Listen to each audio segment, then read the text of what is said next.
Good morning, guys. We're idling out here on the James River. Stayed in, had some breakfast this morning, didn't get up too awful early. Just taking a look at the tides. I want to show you guys something on this Lowrance chart. You guys may already know about it, but if you're from Oklahoma, you probably never used it at all like I am. But there's a tidal chart on here, so check this out. So here, I'm looking at my Lowrance graph. You can pan around, you can see all these little dots here, all these little squares that show water surface elevation and stuff. And click on one like that, and you can see just the icon alone already tells you it's 1.6 feet, it's falling. You can click on this and expand it. It's going to show you your whole day's tidal chart. So this red line is where we are. You can say we're at 1.6 feet. It's 9:28 a.m. And at 1:41 p.m. we're going to be at low tide, and then again it's going to hit high tide again at 7:40 p.m. And you can go through here and change the date. You can look ahead of time, you can look back at previous events.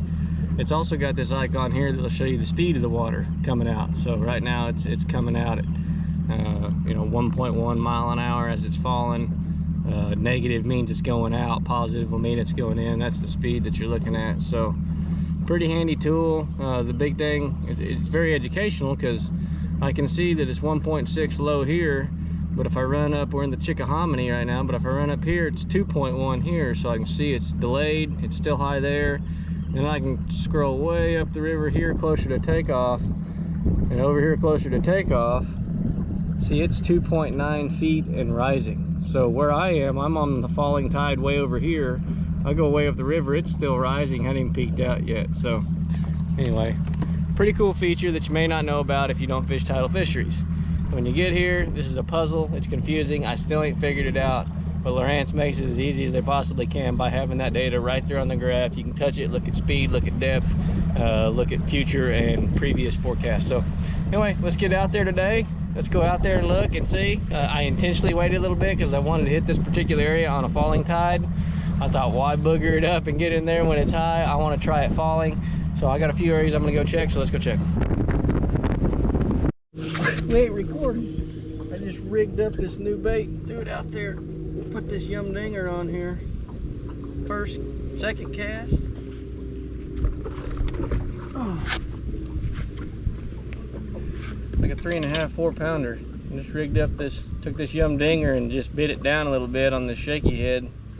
And there's some structure I found out here. I don't know if it's shipwreck or wood, but that's awesome.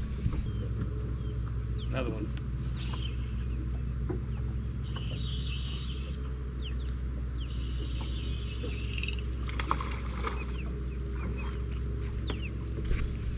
Okay, so we may have just figured out a way to catch them Oklahoma style. A little bit offshore. That's a new color yum dinger on there. I can't remember the name of it. No, that's not a new one. That's Elder's Magic. But anyway, we just jumped off like a really good fat 3.5 pounder. And then I got hung up, got up there on top of it, got it out. I still think it might be part of a shipwreck. And just backed off of it, threw in there again, and got another bite. So this is good.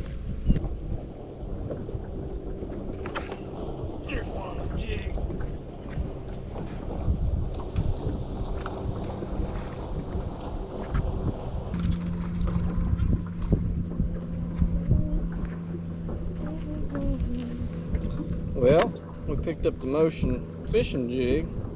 Been using that at Pickwick, Gunnersville. They eat it everywhere. And they eat it here on the James River. Got a nice little keeper.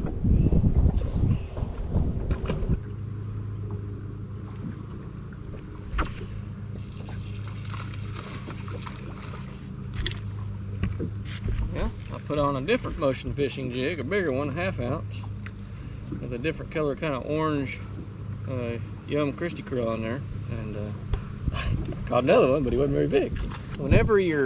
For me, whenever I'm fishing a spot and I'm here a month before the tournament, doesn't matter if I catch these fish, so to speak, but when I do find a pile of fish, and it's the only pile I found that has some fish in it, I want to go through a variety of baits. It gives me confidence that I can, if I come here in the tournament, it gives me a lot of different baits that I can throw if I get bit on them.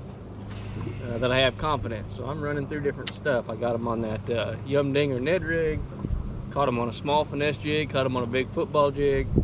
Now I'm trying to chatterbait over them. I just want to see, will they hit everything, and then I can have a good lineup of baits to work through them on in tournament day if I come here.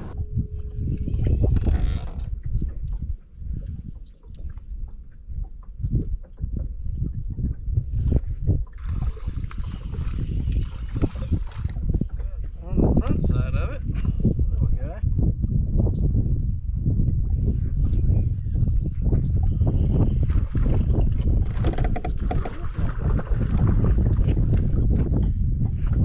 Might want to be in the front of the current. Two fish on the head of that duck line. They're size to them, they're keepers.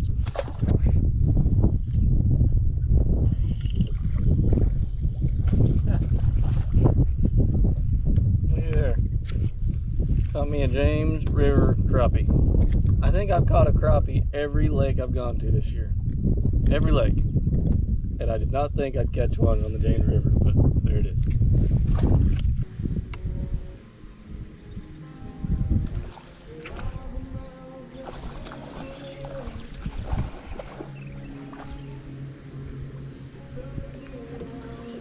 There we go. Back here on a frog. Decent fish. 2 1/4, 2 1/2.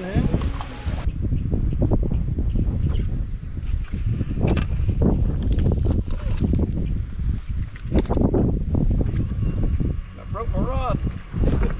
Wasn't ready for that bite. I'm about to step back on my other rod. Little guy. These are not keepers. I don't think this is a keeper.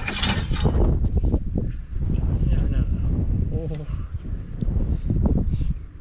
That fish, I mean, comes within a 1/16 of an inch of touching. I might make it stretch if I had to.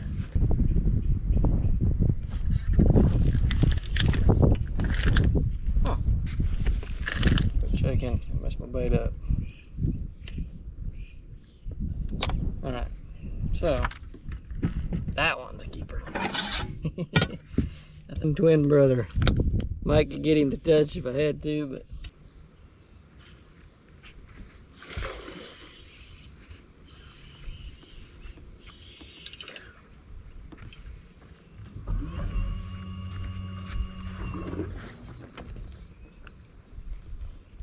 Chunky one.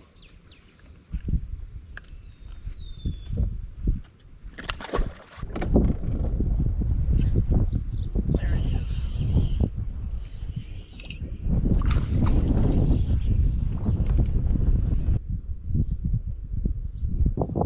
those little shiny spots, those are all crabs. All crabs. And they're everywhere. They're all the way up and down the bank. Those are all crabs. You can see them walking. Hundreds and hundreds and hundreds and hundreds of thousands of crabs. Yeah, look at it.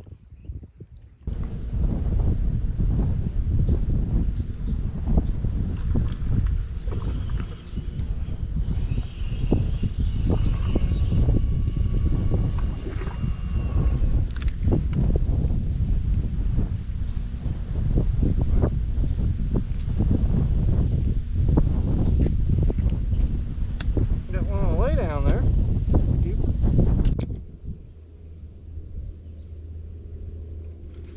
Golly. That's a good one. Yeah, that's a good one.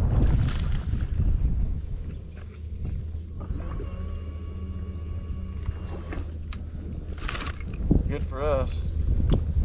Nope, nope, nope, nope, nope. Calm down.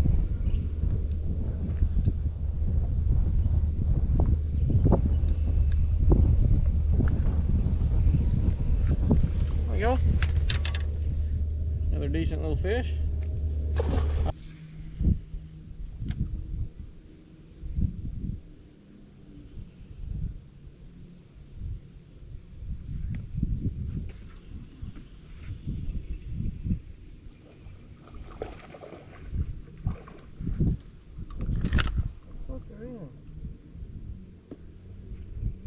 These underwater grass clumps you can see with that Lowrance active target. And I see them and dial in on them and make a cast through them, and I've got a high percentage chance of getting bites. They're not big ones that we need, but it's good to start establishing some things that work for sure. Big one. That's a big one.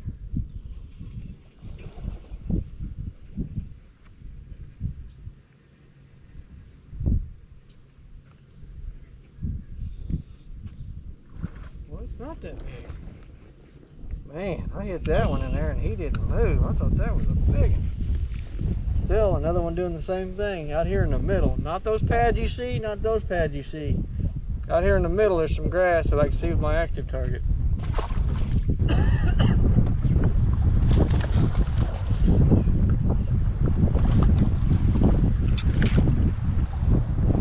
I knew I missed a bite right there, and I made a waypoint. Kept fishing, got another bite. Found her.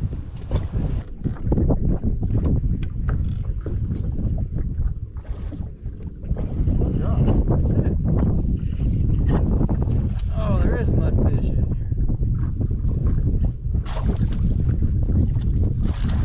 You got a big old one.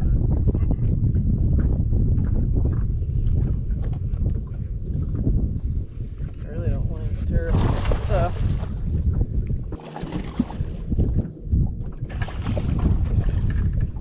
So I got to the point I decided that James River, after 1.5 days of fishing, is basically just like the Potomac River with no grass and no snakeheads. But it does have grinnell, apparently. I didn't know that, but there they are, grinnell.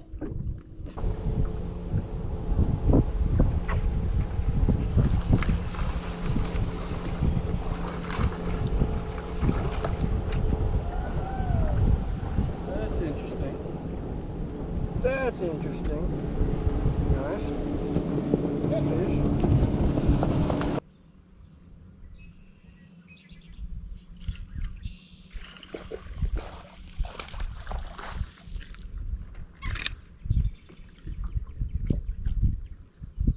Another little yum dinger bass, little Ned dinger. Little keeper.